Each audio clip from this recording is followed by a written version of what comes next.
Do you feel stereotyped at all? I would say stereotypes tend to be very based on what you look like and physical. So I've felt the stereotype of being a bit of a long-haired rock god, as I am, playing the guitar and things like that. So that's one of those sort of positive stereotypes that you hear about. But there are lots of negative stereotypes as well.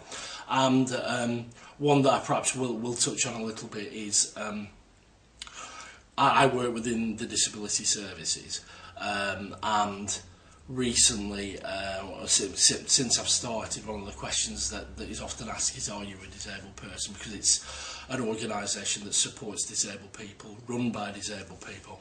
And in a lot, 4 or 5 years ago, I would have said, no, I'm not disabled, because of associated issues around disability and the stereotypes linked to that. But in the last 2 years, I lost both my mum and dad are very closely together and developed some mental health issues as a result of it.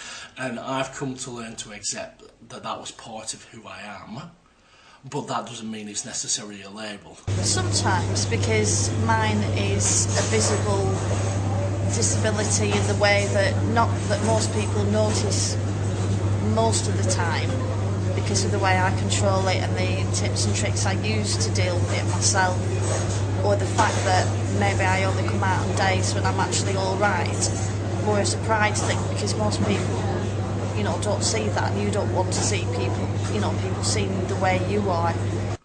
But that doesn't mean it's necessarily a label, in the same way that disability or whether you're gay or heterosexual or whatever, labels can be very, very dangerous, because in the end what's important is who's the person inside, and that's really what counts.